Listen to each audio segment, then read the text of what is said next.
Bonsoir à tous, bienvenue sur la télévision nationale, la RTG, au cœur des grands événements sportifs et à la fois culturels. Nous sommes dans la fête, la ferveur du football continental, oui, puisque c'est les championnats respectifs de l'Afrique qui sont en saine émulation. Et comme vous l'avez compris, hier, la Guinée a fait une très bonne entame dans le groupe C, en venant à bout, n'est-ce pas, du MENA national, score final 1-0 grâce à Mohamed Bangoua, le joueur du Hafia Football Club. Et après donc les matchs dans les groupes A, B, C. Aujourd'hui, place au groupe D avec deux rencontres qu'on va vous proposer. Mais tout d'abord, l'affiche de tout à l'heure, c'est Congo-Soudan. Et le débrief d'avant-match. Pour nous accompagner ici en plateau, Amadou Djoudé Diallo, ADD Junior, il est de la maison. Et aussi un technicien de la place, il est entraîneur de l'Académie Football Club de Lambani. Il s'appelle Sekou Kake. Adi, nous disons bonsoir et bienvenue. Bonsoir.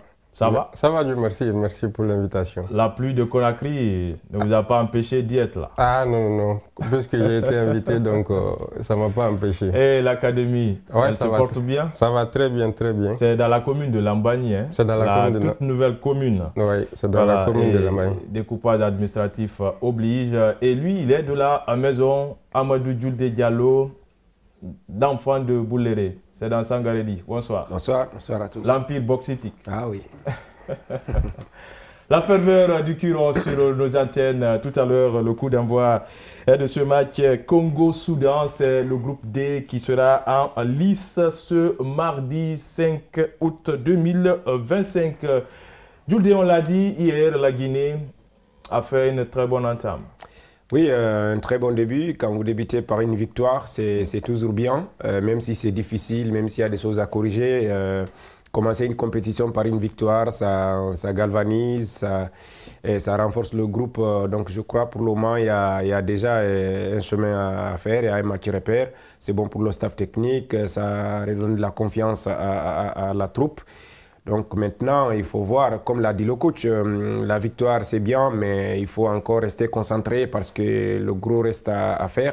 Il y a des matchs très, très compliqués qui arrivent, mais savourer cette victoire-là, c'est la plus belle chose. C'est la plus belle chose et on souhaite d'ailleurs que cette ferveur, cette performance continue de belle pour la sélection nationale de la République de Guinée tout au long de cette compétition. Sekou Kake. La Guinée, d'entrée, domine son adversaire et surtout dans un groupe aussi relevé que le nôtre, où se trouve l'un des pays hôtes qui a courbé l'échine hier face à l'ogre algérien. Oui. De passage, je profite de l'occasion pour féliciter le coach Suleiman Abedi qui a mis un très bon travail tactique en place. Et c'est une très belle entame pour le Sili national. Comme l'a dit M. Djoudé, chaque match a sa réalité. Il faudra se concentrer pour l'avenir. Et voilà, donc ce qui est tout de même imminent maintenant là, c'est ce match Congo-Soudan. On le sait, Djoudé, le Congo-Brazzaville.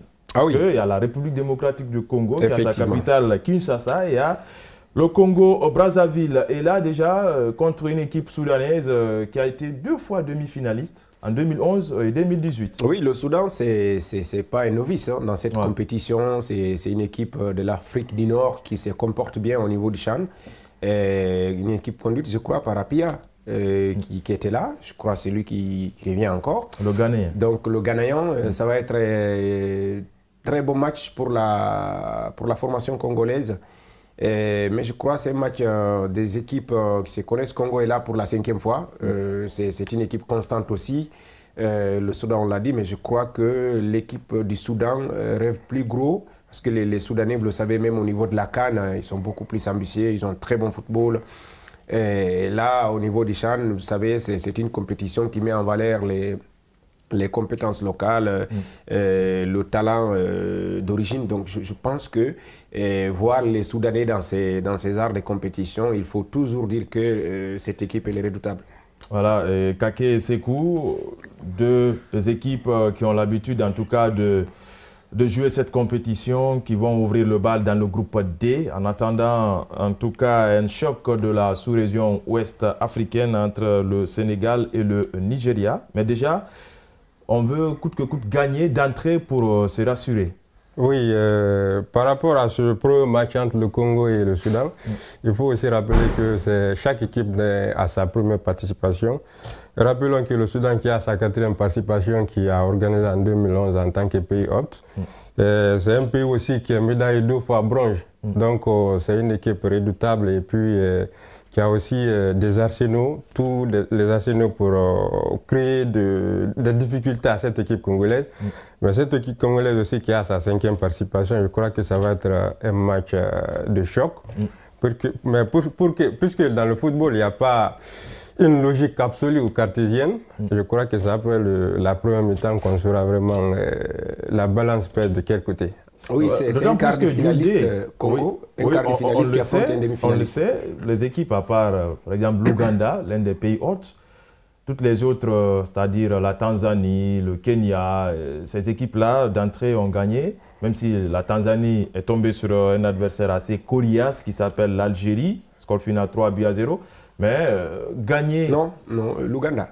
L'Ouganda, pardon, parce que je raconte là. Contre le Burkina Faso. Parce que là, ils sont complètement c'est des co-organisateurs. Oui, voilà, c'est la je parlais de la Tanzanie et maintenant, le Congo qui est habitué de la compétition face à une équipe qui a du vécu là-dedans, certainement, ça ne va pas être une mince affaire.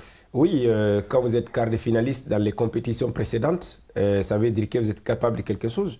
Le Soudan était demi-finaliste, donc un quart de finaliste contre un demi-finaliste. Ce sont des pays qui ont vraiment des ambitions dans ce championnat. Vous le savez, ce championnat-là aussi représente... chacun vient pour représenter le football, la valeur du football local. Et donc ça va être très, très difficile pour les deux. Mais moi, je vois beaucoup le Soudan qui a un très bon football, qui est fidèle à ses principes et surtout à beaucoup de joueurs locaux expérimentés, avec Almerek, des clubs que vous connaissez très bien, qui font de très bonnes compétitions dans les compétitions interclubs, en Ligue des Champions et en Coupe CAF. Donc quand vous avez des adversaires comme ça en face, il faut dire que ça va être un grand match. Mais le Congo est capable d'aller loin parce que dès que d'abord vous êtes constant au niveau de la participation, ça veut dire que sur le plan local, il y a quelque chose, un travail sérieux, et c'est le cas du Congo, c'est la 5e participation. Et pour le Soudan, c'est vrai, il a été demi-finaliste, mais parfois c'est compliqué. Mais quand le Soudan se prépare bien, avec tous ses joueurs expérimentés, ça va être très difficile pour l'adversaire. Et voilà, tout à l'heure, on va filer donc au stade Aman de Zanzibar, cette grande île de la Tanzanie, pour suivre cette opposition entre Congolais et Soudanais. Rapidement, coach, vous pouvez pronostiquer là pour cette première période? Bon, moi, je donne un léger avantage au Soudan, parce que compte tenu de leur performance et tout, en tout cas tout ce qu'ils procurent comme football sur le plan continental ou sous-régional, moi je donne un léger avantage au Soudan. Au Soudan. Et Jules? Oui, je vois le Soudan. Le Soudan. Ah là, moi je me réserve de dire laquelle des deux équipes va d'entrée mener pour le compte de ce premier axe. On se retrouve après pour la mi-temps et rapidement on va revenir, rester tout de même avant d'aller à Aman Stadium, c'est à Zanzibar pour cette rencontre entre le Congo-Brazzaville et le Soudan. C'est la 8e édition du championnat d'Afrique des Nations Total Energy, conjointement organisée par 3 pays de l'Afrique de l'Est, qui est aujourd'hui l'attraction du football continental. On file au Stadium Aman de Zanzibar.